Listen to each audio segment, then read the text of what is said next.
তোমরা কিন্তু প্রায় আমাকে বলো যে স্যার প্রশ্নর মধ্যে উত্তরটা না করে সাইডে একটা পরিষ্কার জায়গায় স্যার আপনি মানে এর উত্তরটা করবেন। তো এই জন্য কিন্তু আমরা এখন থেকে যে ক্লাসগুলো নিচ্ছি তার অঙ্ক কিন্তু ডান সাইডের স্ক্রিনে, তোমার স্ক্রিনের ডান সাইডে কিন্তু অঙ্ক এরকম সাদা পেজে করে দেখিয়ে দিচ্ছি, আর পাশে কিন্তু বাম সাইডে প্রশ্ন থাকছে। তো আমরা শুরু করব একের দাগের প্রশ্ন দিয়ে। এ সপ্তাহে কর্মক্ষেত্র পত্রিকায় এই প্র্যাকটিসটা কেমন হতে চলেছে, চলো আমরা একের দাগের প্রশ্ন শুরু করি। তো এখানে একের দাগের প্রশ্ন আছে, দেখো 7টি ক্রমিক স্বাভাবিক সংখ্যার যোগফল হচ্ছে 16, 17। এর মধ্যে কটি মৌলিক সংখ্যা আছে? এর মধ্যে তোমার কটি মৌলিক সংখ্যা আছে? দুটো, তিনটি, একটি আর চারটি। তো এখানে মৌলিক সংখ্যা কটি আছে তোমাকে দেখাতে হবে। তা তুমি কিভাবে এটাকে সহজে সমাধান করবে? তো দেখো, এই প্রশ্নগুলোর উত্তর করতে গেলে এমন কিছু ব্যাপার না, এটা কিন্তু একদম সহজেই উত্তর হয়ে যায়। যেহেতু এখানে বলছে 7টি ক্রমিক সংখ্যা স্বাভাবিক সংখ্যার যোগফল কত, তা ক্রমিক সংখ্যা স্বাভাবিক এরকম হয়, তোমাকে এরকমভাবে তোমাকে করতে হবে। যেমন এখানে হচ্ছে এক্স একটা সংখ্যা, তারপরে এক্স প্লাস ওয়ান একটা সংখ্যা, দেখো ক্রমিক সংখ্যা এরকমভাবে হয়, এক্স প্লাস টু একটা সংখ্যা, এরকমভাবে কিন্তু x plus three, x plus four এরকমভাবে হয়। তা তোমার এইখানে যেটা সবার শেষ সংখ্যা হবে সেটা হচ্ছে এক্স প্লাস সিক্স। ওকে, এক্স প্লাস সিক্স কিন্তু সর্বশেষ সংখ্যা হবে, যেহেতু এখানে 7টি ক্রমিক সংখ্যা বলেছে, এই একটা সংখ্যা, তারপরে এরকম করে তুমি এই একটা, এই দুটো, এই তিনটি এরকম করে পরপর করবে, তো এক্স প্লাস সিক্স হবে সর্বশেষ সংখ্যা। তো 7টি সংখ্যার মাথায় কিন্তু এক্স প্লাস সিক্স হবে। এখন তুমি কি করবে, যে এখানে গুণে দেখবে মোট 7টা এক্স হবে, তা তুমি এখানে করো 7x। ওকে, 7x, এখানে যেহেতু বলেছে 7টি ক্রমিক সংখ্যার যোগফল 16, 17, তো 7x প্লাস তোমার কিন্তু এই সংখ্যাগুলো যোগ করলে, অর্থাৎ এই 1, 2 এর আগে 3, তারপরে পরে একটা 3 আছে, 3 এর 3 6, তারপরে 4 যোগ করবে 10, তারপরে 10 আর 5 15, 15 আর 6 কিন্তু এই 6 নিলে 21 হয়ে যাবে। ওকে, তাই তোমার এখানে হয়ে যাবে 7x প্লাস 21। ওকে, 7x প্লাস 21 সমান সমান, দেখো এখানে যোগফল হচ্ছে এটা, আর ওরা যোগফল বলছে 16, 17, তা তুমি এখানে 16, 17 দাও, তোমার আর ওদেরটা কিন্তু সমান সমান হয়ে গেল। ব্যাস, এখান থেকে তুমি 7x সমান সমান করো কি 16, 17 তুমি এখানে দাও, দিয়ে এখানে 21টা বিয়োগ করে দাও। আশা করি তোমরা বুঝতে পারছো। যদি 21টা বিয়োগ করে দাও তাহলে তোমার x সমান সমান হয়ে যাবে কত, 21টা তুমি যদি বিয়োগ করে দাও তাহলে এখানে কিন্তু হয়ে যাবে 1596। ওকে, আর এই 7টা কিন্তু এর নিচে চলে আসে, সেই ক্ষেত্রে তুমি যদি এটা কাটো তাহলে তোমার হয়ে যাবে কিন্তু 228। ওকে, এটা কাটাকুটি করলে হয়ে যাবে 228। ওকে, তো কিন্তু এর সঠিক উত্তর তো তো এখান থেকে তুমি এক্স এর মান পেলে কত, 228, অর্থাৎ প্রথম যে সংখ্যা সেই সংখ্যাটা হবে 228। ওকে, তারপরে 228-এর সঙ্গে এক যোগ করে 229, তারপরের সংখ্যাটা কত হলো 229, তারপরের সংখ্যাটা কত হবে তাহলে 230, যেহেতু ক্রমিক সংখ্যা বলেছে তা 229, 228, 229, 230, তারপরে 231, ঠিক আছে, 232, এরম করে কিন্তু সংখ্যা হবে। তারপরে কত হবে 233, ঠিক আছে, তারপরে হবে কিন্তু 234। ওকে, তো এইগুলো কিন্তু মোট সংখ্যা হবে 228, 229, 230, 231, 232, 233, 234, তার মানে একটা, দুটো, তিনটে, চারটে, পাঁচটা, ছটা, সাতটা সংখ্যা কিন্তু হয়ে গেল পরপর। ঠিক আছে, এবার এখানে তোমার বলেছে কি, এর মধ্যে এখানে প্রশ্ন দেখো, এর মধ্যে কটি মৌলিক সংখ্যা আছে তোমার উত্তর চেয়েছে। তা এই মৌলিক সংখ্যা কাকে বলবো প্রথম কিন্তু আমাকে এটা জানতে হবে। মৌলিক সংখ্যা সেই সংখ্যা এবং এক দ্বারা ভাগ করলে মিলবে, অন্য কোনো সংখ্যা দ্বারা ভাগ করলে মিলবে না, সেগুলো হবে মৌলিক সংখ্যা। তাহলে এখানে মৌলিক সংখ্যা কোনটি হবে, তাহলে এখানে মৌলিক সংখ্যা হবে কিন্তু 229 আর 233। ওকে, এই যে 233 আছে, 233 আর 229, এটা হচ্ছে মৌলিক সংখ্যা। এই দুটো মৌলিক সংখ্যা, আর সবগুলো কিন্তু মৌলিক সংখ্যা নয়, কারণ এই 229 এবং 233 শুধু সেই ওই সংখ্যা দ্বারা ভাগ করলেই মিলবে এবং এক দ্বারা ভাগ করলে মিলবে, অন্য কোনো সংখ্যা দ্বারা ভাগ করলে মিলবে না। তাই এখানে কিন্তু এই দুটো হবে মৌলিক সংখ্যা। আশা করি তোমরা বুঝতে পেরেছো, তার দুটি হবে কিন্তু এর সঠিক উত্তর। এখানে যে অপশন আছে এ, তো এ হবে সঠিক উত্তর। তো এইভাবে কিন্তু এই অঙ্কগুলো সহজে সমাধান করা যায়। এখানে কিন্তু অনেক রকমভাবে পড়তে পারে, যে 7টি ক্রমিক সংখ্যার মিডিলে কত তোমাকে বলতে পারে, তো মিডিলে থাকবে তাহলে এখানে 230, এখানে 231 কিন্তু মিডিলের সংখ্যা এসে যাবে, কারণ এদিকে 3টে আর এদিকেও 3টে। ওকে, 231 মিডিলে এসে যাবে। এরকমভাবে কিন্তু তোমার প্রশ্ন করতে পারে, বলে 7টি পরপর 7টি ক্রমিক সংখ্যার গড় কত, ঠিক আছে, তো সেইখানে যোগফল দেওয়া থাকবে, তাহলে ভাগ করে দিলে মিটে যায়। কিন্তু তোমাকে যদি বলে যে 7টি ক্রমিক সংখ্যার শেষ সংখ্যাটা কত, সেটাও কিন্তু তোমাকে এই পদ্ধতিতে বার করতে হয়। ওকে, আশা করি তোমরা বুঝতে পেরেছো। চলো আমরা চলে যাবো দুয়ের দাগের প্রশ্নে। দুয়ের দাগের প্রশ্ন কি আছে, নিম্নলিখিত চারটি 5টি মহিলা কলেজ ABCDE তে মেয়েদের শতাংশ বন্টনের প্রতিনিধিত্ব করে। 5টি কলেজে মোট হচ্ছে 2500 জন মেয়ে রয়েছে, তাহলে সি এবং ই কলেজে মেয়েদের গড় সংখ্যা কত? তো কিছু না, সি এবং ই গড় সংখ্যা কত তোমাকে নির্ণয় করে দিচ্ছি। দেখো, এই সি আর এই ই, তা মোট হচ্ছে তোমার হচ্ছে কত, তো সি সমান সমান আমরা করবো কত, সি সমান সমান এখানটা করে দিচ্ছি, কারণ ওদিকে জায়গা, এখানটা যে জায়গাটা আছে সেই জায়গাটা কাজে লাগাচ্ছি। এই যে 2500 দিলাম, ওকে, ইন্টু এ দেখো সি কলেজের কিন্তু 20%, 20% মানে 20/100। ওকে, তো এই শূন্য কাটলাম, এই শূন্য আর এই শূন্য কাটলাম, ঠিক আছে, এখানে 25 আছে আর 20 আছে, গুণ করলে হয়ে যায় 500। ঠিক আছে, আর এই জায়গাটায় দেখো ই কলেজের ক্ষেত্রে কি হবে, ই সমান সমান 2500 ইন্টু 26/100। আশা করি বুঝতে পেরেছি, তাই এই দুটো শূন্য কেটে গেল। তাহলে 25 আর যদি 26 গুণ করো তাহলে কত হয়, 25 আর 26 গুণ করলে হয়ে যাবে কিন্তু 650। এখন 650 আর এই 500 এই দুটো যোগ করলে হয়ে যাবে 1150। ওকে, আর এই 1150কে তুমি 2 দিয়ে ভাগ করো, যেহেতু সি এবং ইর এখানে চেয়েছে 5টি কলেজে মোট হচ্ছে 2500 জন মেয়ে রয়েছে, তো এখানে কিন্তু উত্তর চেয়েছে সি এবং ই কলেজে মেয়েদের গড় কত, তাই এখানে 1150কে 2 দিয়ে ভাগ করলে হয় 575। ওকে, তো এর সঠিক উত্তর হবে কিন্তু 575, অর্থাৎ দ্বিধাক হবে সঠিক উত্তর। এইভাবে কিন্তু এই অঙ্ক সহজেই সমাধান করা যায়। তো এই অঙ্কটা কিন্তু খুবই গুরুত্বপূর্ণ তোমাদের জন্য। আমরা 3 দাগের প্রশ্ন চলে যাব। 3 দাগের প্রশ্ন আছে, দেখো, এক ব্যক্তি তার বেতনের 72% ব্যয় করে এবং প্রতি মাসে 5740 টাকা সঞ্চয় করে, তার বার্ষিক বেতনের 10% কত টাকা? তো দেখো, প্রতি মাসে 5740 টাকা সঞ্চয় করে, ব্যয় করে কত? 72%। আয় যদি 100 হয়, তার থেকে যদি আয় যদি তার 100 হয়, তাহলে 100 থেকে 72 টাকা যদি সে ব্যয় করে, তাহলে সঞ্চয় হয় কত? সঞ্চয় হয় হচ্ছে 2 আর কত হলে 10, 8 হলে 10, সাথে 1 সাথে কাটা 8 কত হলে 10, 28। তো এই সঞ্চয় হয় কিন্তু 28 টাকা। এই 28 টাকা সঞ্চয়, 100 টাকা যদি আয় হয়, 72 টাকা যদি ব্যয় করে, তাহলে 28 টাকা সঞ্চয় করে। ওকে, আমরা এখানে 100 ধরে করছি, তাই সঞ্চয় হচ্ছে 28 টাকা। আর এখানে প্রতি মাসে সঞ্চয় কত বলেছে? 5740 টাকা। তাহলে আমরা লিখতে পারি 28 সমান 5740। ওকে, আর 1 সমান কত লিখতে পারি? 1 সমান লিখতে পারি 5740/28। এখন এটার সঙ্গে এটা যদি আমরা ক্যালকুলেশন করি, তো তার মধ্যে আবার 100 সমান কত সেটা তোমাকে নির্ণয় করতে হবে। তো এই 100 সমান এখানে 100টা গুণ হয়ে যায়। ওকে, তাহলে এটা যদি আমি 28 আর 5740 যদি ক্যালকুলেশন করি, তাহলে 58 56 আর 1 10 57, তার 14 হচ্ছে, তা হচ্ছে না, তাহলে এখানে একটা শূন্য নিতে হবে। 14-র মধ্যে যায় না, 28 বড় হয়ে যাবে, 14 ছোট হয়ে যাবে, তাই একটা শূন্য নিলাম, তাই শূন্য নেই, এই শূন্যটা কিন্তু নামালাম, তাহলে হয়ে যাবে 140, সেই ক্ষেত্রে হয়ে যাবে 5। তো 205 হবে এর ক্যালকুলেশন। তো 205-এর সঙ্গে যদি তুমি 100 যদি গুণ করো, তাহলে হয়ে যাবে 20, 5 দুটো শূন্য। এই টাকাটা কিন্তু তার আয়। ঠিক আছে, এখানে বলছে প্রতি মাসে তার আয় কিন্তু 20,500 টাকা। এখন বলেছে, দেখো এখানে দেখো বলছে তার বার্ষিক বেতনের 10% কত। তা মাসে যদি এইটা আয় করে, তাহলে বছরে কত টাকা আয় করে? বছরে কিন্তু 500 গুণ 12 মাসে 12 দিয়ে গুণ। এবার বলেছে এই টাকার 10% কত? এই টাকার 10% মানে 10/100। ওকে, এই শূন্য এই শূন্য আর এই শূন্য এই শূন্য। তো দেখো 5 বারম 60-এর 5 বারম 60 আর 12 দিন 24। ঠিক আছে, আর এই শূন্যটা বসে যায়, তাহলে 24,600 টাকা। তো এর সঠিক উত্তর হবে কিন্তু 24,600 টাকা। তো দেখো এখানে বিদ্যাক হবে কিন্তু এর সঠিক উত্তর। আশা করি তোমরা বুঝতে পেরেছো, বিদ্যাক হবে কিন্তু এর সঠিক উত্তর 24,600 টাকা। 3-এর দাগের সঠিক উত্তর হচ্ছে বিদ্যাক। আমরা চলে যাবো পরের প্রশ্নে, 4 দাগের প্রশ্নে। আমরা 4 দাগের প্রশ্ন দেখব। ত্রিভুজ ডিইএফ ও ডিই সমান 9 সেমি, ইএফ সমান 12 সেমি এবং ডিএফ সমান 7 সেমি যদি কোণ ইডিএফ এর কোণ দ্বিখণ্ডক ডিও হয় এবং ও বিন্দুতে ইএফ এর সঙ্গে মিলিত হয়, তাহলে ওএফ এর দৈর্ঘ্য নির্ণয় করুন।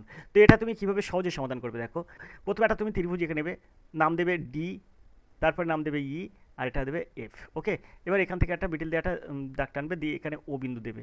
ডি মানে ইও সমান কিন্তু ওএফ। এবার আমরা চলে আসবো ডি বাই ডিএফ। এইটা সমান কী লিখবো?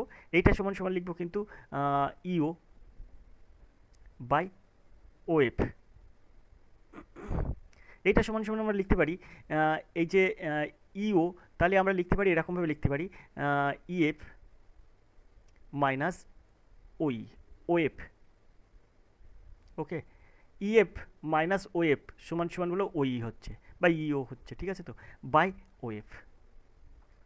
এখন এখান থেকে আমরা খুব সহজে এই ডির মান পাবো 9 দেওয়া আছে, এখানে ডির মান 9 দেওয়া আছে, আর ডিএফের মান দেওয়া আছে কিন্তু 7 দিলাম 7। এটা সমান আমরা কি করব? আমরা এই যে এইটা সমান ইএফ মাইনাস ওএফ আছে, তাই আমরা ইএফের মানটা দেবো কত? ইএফের মান দেবো 12 বাই ওএফ। তো এইটা সমান এবারে দেখো এখান থেকে কিভাবে নির্ণয় করতে হবে। এখানে যদি আমরা 9 ওএফ করতে পারি, আমরা এখানে 9 ওএফ করলাম। ওকে, 9 ওএফ সমান 7 বারম 84 মাইনাস 7 ওএফ। তাহলে মাইনাস 7 ওএফটা এই সাইডে আসলে প্লাস 7 ওএফ হয়, তাহলে 9 আর 7 16 ওএফ হয়। এটা সমান 84। তাহলে ওএফ সমান কত? ওএফ সমান 84/16। তাহলে 5 16 80 আর 4 দাও 84, 16 দিনও 32 আর 8 দাও 40, 5 16 80 অর্থাৎ 5.25। ওকে, তাহলে 5.25 সেমি কিন্তু ওএফ এর মান হচ্ছে। তোমাকে কিন্তু এখানে ওএফ নির্ণয় করতে বলেছে। এখানে বলেছে না ওএফ এর দৈর্ঘ্য কত, এখানে বলেছে দেখো এই যে ওএফ এর দৈর্ঘ্য নির্ণয় করুন। তো 5.25 সেমি, অর্থাৎ এর দাগ হবে সঠিক উত্তর। আমরা 5-এর দাগের প্রশ্নে চলে যাব। 5-এর দাগের যে প্রশ্নটা আছে দেখো, 210, 336, 504 এর লঘিষ্ঠ সাধারণ গুণিতক নির্ণয় করো। তো 210, 336 আর 504 এদের তুমি কি করবে? লসাগু নির্ণয় করবে। লঘিষ্ঠ সাধারণ গুণিতক মানে লসাগু, ওকে, লসাগু নির্ণয় করবে। আর লসাগু তো যে কেউ করতে পারে, কারণ তোমরা চাকরি পরীক্ষা দিতে যাচ্ছ, তাই লসাগু তো তোমরা অবশ্যই করতে পারবে। তো এই প্রশ্ন উত্তরটা তোমরা করবে। আমরা 6 দাগের প্রশ্নে চলে যাব। চলো আমরা 6 দাগের প্রশ্ন দেখি কী আছে। তো 6 দাগের প্রশ্ন আমরা দেখবো কী আছে। তো 6 দাগের প্রশ্ন দেখো, 6 দাগের প্রশ্ন আছে, যদি 3y মাইনাস 3/y সমান সমান 5 হয়, তাহলে Y square plus 1/y square এর মান নির্ণয় করুন। তো এটা খুব সহজেই কিন্তু আমরা এটা ক্যালকুলেশন করে বার করতে পারি। কীভাবে বার করবো দেখো, এখানে আমরা ডান সাইডে অঙ্কটা করব। তার জন্য আমরা কি করব, এটা একটু মুছে নেবো। তো মুছে নেওয়ার পরে কিন্তু আমরা এই জায়গাটায় সমাধান করব। একটু ধৈর্য ধরো, তোমরা দেখতে থাকো আর এডুকেশন স্কুল। তো দেখো দেখো এই জায়গাটায় আমরা কীভাবে করছি। প্রথমে তোমাকে আছে কত, 3y মাইনাস 3/y, এটা সমান সমান আছে 5, ঠিক আছে। তো এই যে টার্মটা, এই টার্মের মতন করতে হবে। এইখানে 3টা মানে তুলে দিতে হবে, দিয়ে এই যে Y square plus 1/y square আছে, এর যে সূত্র, অর্থাৎ ওয়াই স্কোয়ার প্লাস 1/y স্কোয়ারের কী সূত্র, স্কোয়ার প্লাস বি স্কোয়ার যে সূত্র, সেই সূত্র এখানে মাইনাস আছে, তো তোমাকে এরকম করতে হবে কিন্তু ওয়াই মাইনাস 1/y এর এই whole square plus 2ab, 2a মানে ওয়াই ইন্টু বি মানে 1/y, ঠিক আছে। তো a minus B whole square plus 2ab, এই সূত্র কিন্তু তোমাকে এখানে আনতে হবে। তাহলে তোমার দরকার কি, এই যে 3 আছে না, এই 3টা আমি রাখবো না, হ্যাঁ, তাহলে আমার ওয়াই মাইনাস 1/y থাকবে। সেই ক্ষেত্রে আমরা মানটা বার করতে পারবো, ঠিক আছে। এই ওয়াই মাইনাস 1/y এর মানটা এই ফিগার থেকে তোমাকে এইরকম একটা ফিগার তৈরি করে নিতে হবে। তাহলে মানটা আমরা যদি অ্যাপ্লাই করি, তাহলে কিন্তু আমরা সমাধান করতে পারবো। তাহলে আমরা এই 3টা তুলে দিতে গেলে কী করতে পারি, 3টা তুলে ধরো তোমরা এখানে 3y লেখা আছে, ধরো 3y লেখা আছে, তাহলে আমরা এই 3টা তুলতে যাবো। তাহলে কী হবে, 1-এর 3 দ্বারা গুণ করবো। 1-এর 3 দ্বারা গুণ করলে দেখো 3 উঠে গেল, এই 3 চলে গেল, আমরা ওয়াই করতে পারলাম, ঠিক আছে। তো সেমভাবে এখানেও আমরা 1-এর 3 গুণ করতে পারি, এই যে ওয়াই এর সাথে 3/y, তাই এখানে এই 3 আর এই 3 কেটে গেল, এখানে 1/y হয়ে গেল। আশা করি বুঝতে পেরেছো। তাহলে সেম জিনিসটা কিন্তু আমরা ওরকমভাবে করবো। তার মানে আমরা কী করছি, 1-এর 3 দ্বারা গুণ করছি, এ পাশেও 1-এর 3 দ্বারা গুণ করবো, এই 5-এর সঙ্গেও 1-এর 3 দ্বারা গুণ করবো, ওকে। তাহলে দেখো এইদিকে চলে এসো, আমি সেটাই কিন্তু এখানে করে দেখাচ্ছি তোমাদেরকে। তো তোমরা অবশ্যই স্ক্রিন ডান সাইডে দেখো, এখানে কিন্তু আমরা 1-এর 3 দ্বারা উভয় পক্ষে গুণ করছি, 1-এর 3, ঠিক আছে। তো এখানেও 1-এর 3 গুণ করছি, 5-এর সাথেও 1-এর 3 গুণ করছি, করলে কিন্তু এই 3 কেটে গেল, এখান থেকেও এই 3 কেটে যাবে, আলাদা আলাদা গুণ করলে। তো এখানে আমরা পাবো কত, ওয়াই মাইনাস 1/y, আর এটা সমান সমান হয়ে যাবে 5/3। আশা করি তোমরা বুঝতে পেরেছো। এবারে দেখো, এবারে তোমরা এই যে Y square plus 1/y square আছে না, এর হচ্ছে সূত্র আমরা পেলাম কি, Y minus 1/y whole square plus 2 into Y into 1/y, এটা আমরা কিন্তু এখানে লিখবো। এই মানে ওয়াই স্কোয়ার প্লাস 1/y স্কোয়ারের সূত্র কিন্তু ওয়াই মাইনাস 1/y এর এই whole square minus plus 2ab, 2 into Y into 1/y, okay. এখানে যখন প্লাস হবে, এখানে তখন মাইনাস হবে, আর এখানে যখন প্লাস হবে, এখানে তখন মাইনাস হবে। এবার আমরা কেন করছি, কারণ এখানে আমরা মাইনাস দিলাম এই কারণে, এই যে সূত্রটা পেয়েছি এর 5/3, এই মানটা কিন্তু এখানে আমরা বসাতে পারি 5/3 এর এই হোল স্কোয়ার, ওকে, প্লাস এই ওয়াই আর এই ওয়াই কেটে গেল, 2 2 পাবো। তাহলে এখানে 5 5 25, ওকে, 25/3 থেকে 9 পাচ্ছি, প্লাস 2 পাচ্ছি। এখানে আমরা কত পাচ্ছি, তাহলে এখানে 9 লসগু হয়ে যাবে, 9 লসগু হলে এখানে 25 থাকলো, প্লাস 9 দিনও 18 হলো, তাহলে 18 আর 25 কত হচ্ছে, 43/9, ওকে। তাহলে এর সঠিক উত্তর হবে কিন্তু 43/9। তো দেখো এখানে কিন্তু সঠিক উত্তর হবে ডি দাগ, ওকে, 43/9। আমরা চলে যাবো 7-এর দাগের প্রশ্নে। 7-এর দাগের প্রশ্ন হচ্ছে দেখো, 40, 50, 99, 68, 98, 60, 94 এই তথ্যের মধ্যে মধ্যমান কত। তো এর মধ্যমান কী হবে, তো তুমি এখানে এটা সাজিয়ে নাও, 40 এখানেই করে দিচ্ছি দেখো, তারপর 50, 50-এর পরে কত আছে, 60, ঠিক আছে। 60-এর পরে কত হবে, 60-এর পরে তোমার এখানে কিন্তু 68 হবে, পরপর সাজিয়ে নাও। 68, 68-এর পরে তোমার কত আসছে, 68-এর পরে কিন্তু আসছে 94, 94-এর পরে আসছে 98, 98 পরে আসছে কিন্তু 99, ওকে। তাহলে এখানে দেখো, এদিকেও 3টি বাদ থাকলো, এদিকেও 3টি বাদ থাকলো, তাহলে মিডিলে কে থাকলো, মিডিলে কিন্তু এই 68 থাকলো। আশা করি তোমরা বুঝতে পেরেছো। তাহলে এখানে সিদ্ধা হবে কিন্তু সঠিক উত্তর, মধ্যমান হবে 68। আমরা চলে যাবো 8-এর দাগের প্রশ্নে। প্রশ্ন আছে দেখো, একটি আয়তঘনকের দৈর্ঘ্য প্রস্থ উচ্চতার যোগফল 21 সেমি এবং এর কর্ণের দৈর্ঘ্য 13 সেমি, আয়তঘনকের মোট পৃষ্ঠতলের ক্ষেত্রফল কত। তোমরা এরকম অঙ্ক থাকলে, এই যে আমি ডান সাইডে দেখাচ্ছি, তোমরা সেটা এরকমভাবেই করবে, দেখবে তোমাদের অঙ্ক কিন্তু সহজেই সমাধান হয়ে যাবে। এরকম অঙ্ক থাকলে তুমি কিছু না, এই যে 21 স্কোয়ার আছে, 21 স্কোয়ারটা দেবে, 21 স্কোয়ার মাইনাস 13 স্কোয়ার, ঠিক আছে। এটা একটা সূত্র চলে আসে, তো সেই সূত্র থেকে কিন্তু এটাই 21 স্কোয়ার মাইনাস 13 স্কোয়ার চলে আসে। সেই ক্ষেত্রে 441 হয়, 21 গুণ করলে, আর 13 গুণ করলে 169 হয়। এটা যদি আমরা বিয়োগ করি, তাহলে পেয়ে যাবো কত, 272, ওকে। তো এর সঠিক উত্তর হবে কিন্তু 272। তো দেখো এখানে এর সঠিক উত্তর 272 সেমি স্কোয়ার। তো আমরা চলে যাবো পরের প্রশ্নে, 9 দাগের প্রশ্নে। তাহলে 9 দাগের প্রশ্নটা আমরা কিন্তু দেখবো, তবে তার জন্য প্রশ্নটা একটু উপরের দিকে তুললাম। 9 দাগের প্রশ্ন কী আছে, 9 দাগের প্রশ্ন আছে দেখো, বার্ষিক 4.5% হারে একটি নির্দিষ্ট আমানতের সুদ 1 বছরে 135 টাকা।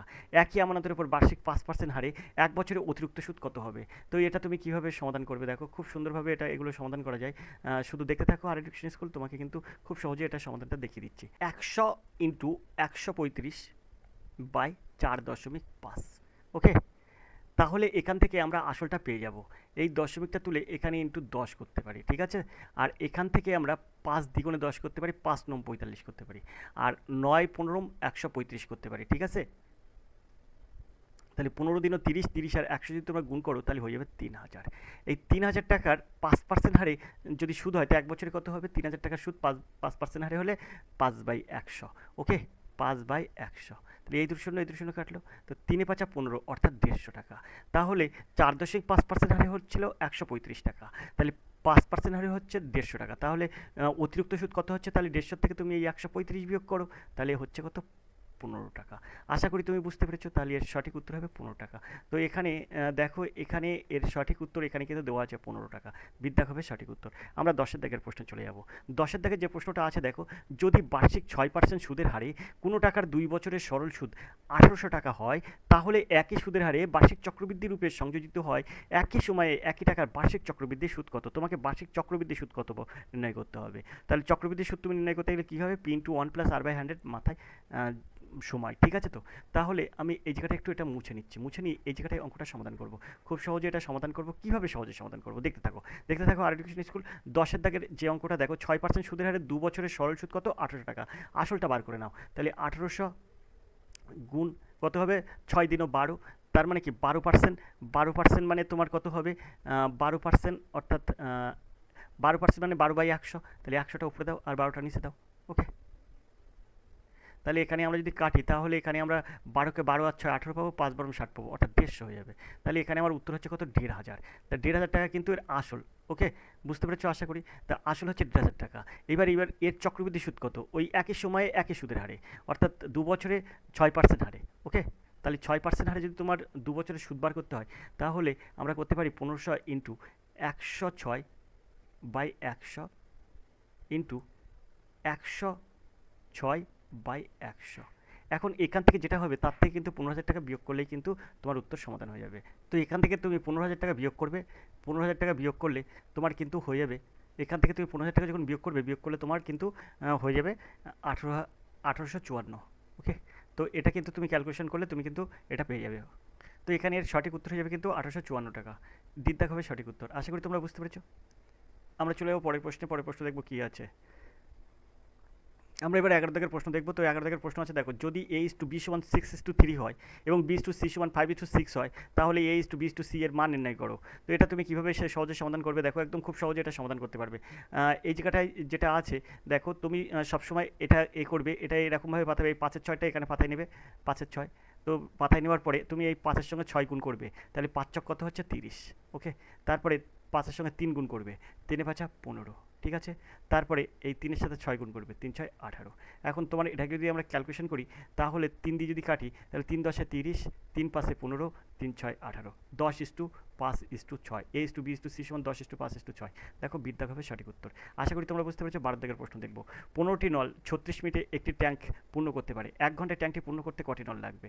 তো এখানে এটা কিছু না, 15 × 36 বাই এখানে যেহেতু বলেছে 1 ঘন্টায় কটা নল লাগবে, তাহলে এখানে 60 দিয়ে তুমি ভাগ করো।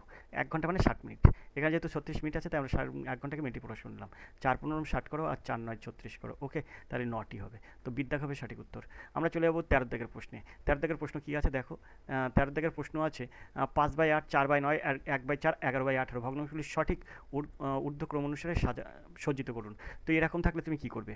তো দেখো এখান থেকে আমরা এই 5-এর 8টা যদি আমরা ভাঙাই, অর্থাৎ 8 দিয়ে যদি 5কে ভাগ করি, তাহলে আমরা এখান থেকে পেয়ে যাবো 0.625, 0.625। আর এই যে 4-এর 9টা যদি ভাঙাই মানে ভাগ করি, 4-এর 9 দিয়ে ভাগ করি, তাহলে হয়ে যাবে 0.44। তারপরে 1-এর 4 আছে, এটা যদি আমি ভাঙাই তাহলে হয়ে যাবে 0.25। আর এই 11/18 এটা যদি আমি ভাঙাই তাহলে হয়ে যাবে 0.61। তাহলে এখানে আছে 61, এটা আছে কিন্তু 62। ওকে, তাহলে আমরা এখানে সবার আগে ছোটো কোনটা পাবো, মানে ঊর্ধ্বক্রমে সাজাতে মানে ছোটো থেকে বড় সাজাতে হবে। তার মানে 1-4টা আমার প্রথমে আসবে, 1-4। ঠিক আছে, তো 1-4টা প্রথমে আছে, কার এই 1-4 আছে, এই 1-4 আছে, এই 1-4 আছে। তাহলে প্রথমে আসবে আমার 1-4, তাহলে এই তিনটির মধ্যে একটা হবে। ঠিক আছে, তারপরটা কি আছে দেখি, তারপরে দিয়েছে 4-9, 44 আছে 25.25 বা 0.44, তাহলে এই 44 হবে, তাহলে এটা 4/9, 4/9 হচ্ছে পরে আসবে, তাহলে এই 1-4 পরে 4/9 আছে, এরও কিন্তু 4/9 আছে, তাহলে আমার সিটা হবে না। তাহলে এক্ষেত্রে আমার এ এবং সি দুটো হলো না, আমার বি এবং ডির মধ্যে একটা হবে। তারপরে দেখো 4-9 পরে কত আছে, এই 11/18, তো 11/18 আছে কোনটা, তো দেখো এখানে কিন্তু 11/18 আছে এটা, তাহলে তারপরে আছে কিন্তু 5-8 সবার শেষে, তাহলে এর সঠিক উত্তর হবে কিন্তু দিদ্দাগ। ওকে, তো এখান থেকে আমরা পেলাম কি, দিদ্দাগ হবে সঠিক উত্তর। আমরা 14 দাগের প্রশ্নে চলে যাবো। 14 দাগের প্রশ্ন কী আছে দেখবো, তার জন্য প্রশ্নটা একটু উপরের দিকে তুললাম। তো 14 দাগের যে প্রশ্নটা আছে দেখো, দুই ব্যক্তি পি এবং কিউ 15 কিলোমিটার দীর্ঘ একটি হাঁটা পথ একে অপরের দিকে হাঁটছে। পি ঘন্টায় 35 কিলোমিটার এবং কিউ ঘন্টায় 25 কিলোমিটার ঘন্টা বেগে হাঁটছেন। কতদূর পর তারা একে অপরের দিকে একে অপরের সঙ্গে দেখা করবে। যেহেতু দুজনেই কিন্তু বিপরীতের দিকে আসছে, মানে একজন আরেকজনের দিকেই আসছে, তাহলে এখানে কিন্তু আপেক্ষিক গতিবেগ যোগ হয়ে যাবে। তার মানে 3.5 আর 2.5 যোগ হয়ে যাবে, তাহলে কত হয়, 3.5 আর 2.5 যদি যোগ করি তাহলে হয়ে যাবে 6। ঠিক আছে, তো এখন 6কে আমরা 15, মানে 15কে 6 দিয়ে ভাগ করব, 15 কিলোমিটার, আর এখানে আমার হচ্ছে ঘন্টায় যায় 6 কিলোমিটার, তাহলে 6 কিলোমিটার যায় 1 ঘন্টায়, 1 কিলোমিটার যায় ক ঘন্টায়, 15 কিলোমিটার যায় ক ঘন্টায়, তাহলে এখানে 15/6 যদি আমরা ক্যালকুলেশন করি, তাহলে 6 দিনে 12 আর 3 15, 5 30। ওকে, 2.5 ঘন্টা, 2.5 ঘন্টা মানে 2 পূর্ণ 1-এর 2 ঘন্টা, অর্থাৎ 2.5 ঘন্টা। তো এখানে দেখো এর দেখা হবে সঠিক উত্তর 2 ঘন্টা 30 মিনিট। আশা করি তোমরা বুঝতে পেরেছো। আমরা 15 দাগের প্রশ্নে চলে যাব। তো 15 দাগের যে সরলকরণটা আছে, এই সরলকরণটার মান তোমাকে নির্ণয় করতে হবে। তো একদম সহজ এই সরলকরণটা তোমরা অবশ্যই করতে পারবে। তো এই দুটো যদি যোগ করি, তাহলে যোগফল হয়ে যাবে কত, যোগফল হয়ে যাবে 0.072। ওকে, আর যদি এই তিনটি যোগ করি, এটা বিয়োগ করে দিই, তাহলে কিন্তু হবে 0.12। ওকে, তো এটা যদি আমরা ক্যালকুলেশন করি, তাহলে আমরা একটা কাজ করতে পারি। সেই ক্ষেত্রে আমরা এটা যদি ক্যালকুলেশন করি, তাহলে পাবো 0.6। তো এর সঠিক উত্তর হবে কিন্তু 0.6। 15 দাগের সঠিক উত্তর হবে 0.6, অর্থাৎ বিদ্যাগ হবে সঠিক উত্তর। আমরা 16 দাগের প্রশ্নে চলে যাবো। 16 দাগের প্রশ্ন কী আছে দেখবো, তার জন্য প্রশ্নটা একটু উপরের দিকে তুলবো। 16 দাগের প্রশ্ন আছে, একজন বাবা মা মেয়ের বেতন অনুপাত 2:3:5, যথাক্রমে 15%, 10%, 20% বেতন বৃদ্ধি পেলে তাদের বেতনের অনুপাত কত হবে। তো এটা তুমি কীভাবে তুমি নির্ণয় করবে, দেখো 2:3:5, 15%, 10%, 20% বেতন বৃদ্ধি হয়েছে, তার অনুপাত কত হবে। তো তুমি মনে করো 10, এটা হচ্ছে বাবার হচ্ছে 10 দ্বিগুণে 20, মানে 10 সঙ্গে 2 গুণ করবো, মনে করো 10 সবার গুণ করবো, তাহলে 10 দিনও 20, আর তারপরে এটা হচ্ছে মনে করো 3-10-কে 30, আর এটা মনে করো 5-10-কে 50। তাহলে এইখানে দেখো, এই যদি আমরা 20:30:50 করি, অর্থাৎ 20 টাকা বাবার ইনকাম, মার ইনকাম 30 টাকা এবং মেয়ের বেতন হচ্ছে 50 টাকা, তাহলে যদি মনে করি, তাহলে আমরা যদি এটা যদি অনুপাত করি, তাহলে 2:3:5 আসছে। এখন বলছে যথাক্রমে 15%, 10%, 20% বৃদ্ধি হলো, তাহলে 20 টাকার 15% বৃদ্ধি মানে কত, 20 টাকার 15% বৃদ্ধি মানে 3 টাকা বৃদ্ধি, তাহলে 20 আর 3 23, প্রথমটা হবে 23, যেহেতু অনুপাত বলেছে তাই একটু দিলাম।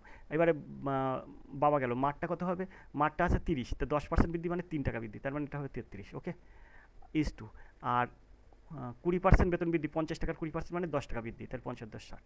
ওকে, তাহলে 23:33:60, তো এর সঠিক উত্তর হবে কিন্তু 23:33:60, অর্থাৎ বিদ্যাগ হবে সঠিক উত্তর। আশা করি তোমরা বুঝতে পারছো। 17 দাগের অঙ্কটা তোমরা করবে, এটা হচ্ছে সরল করা তোমরা করবে।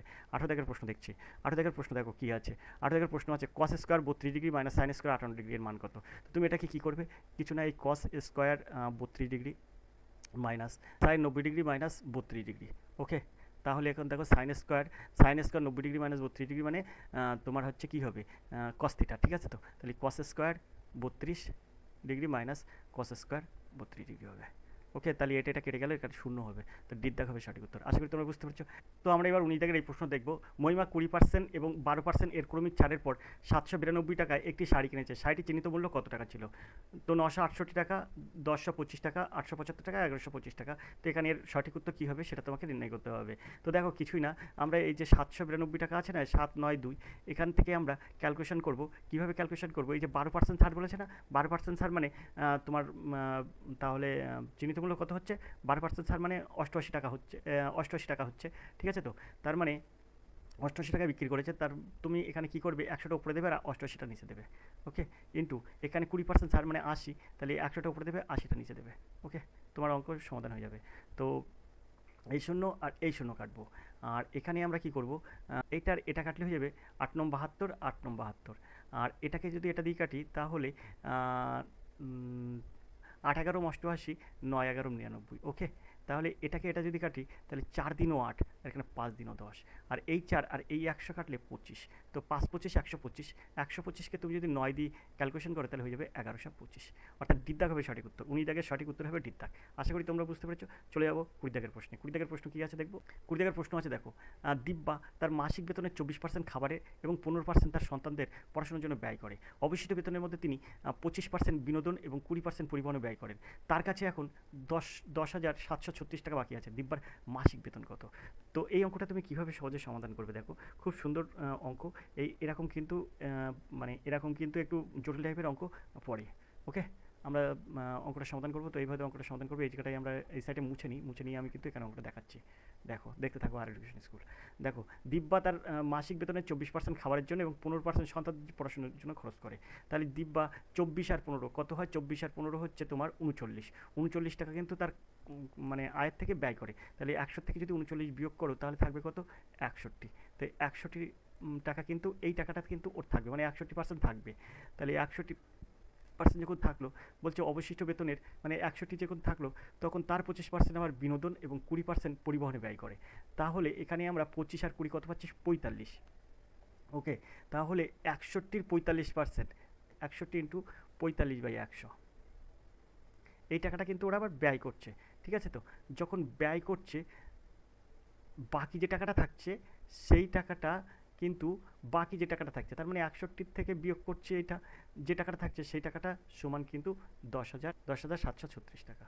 ঠিক আছে, তাহলে এইবারে আমরা এইখান থেকে এটা ক্যালকুলেশন করব। ওকে, আচ্ছা এটাই আমরা কাটবো না, আমরা এটাকে ক্যালকুলেশন করবো এরকমভাবে। এটা 100টা 100 রেখে দেবো। ওকে, তো এখানে আমরা 61 দেবো বিয়োগ, তো এখানে হয়ে যাবে 27.45। তো এইটার সমান 10,736। তাহলে এখান থেকে আমরা যদি বিয়োগ করি তাহলে থাকে 33.55। তো এইটার থেকে এইটা সমান 10,736। 1 সমান সমান কত? তাহলে এটা নিচে চলে আসে 33.55। আর 100 সমান সমান কত? ইন্টু 100। ব্যাস, এবার এখান থেকে তুমি ক্যালকুলেশন করলে কিন্তু তোমার উত্তরটা বেরিয়ে আসবে। তো আমি এটাকে এখানে 100 দিয়ে দিচ্ছি গুণ করে এই দশমিকটা তুলে।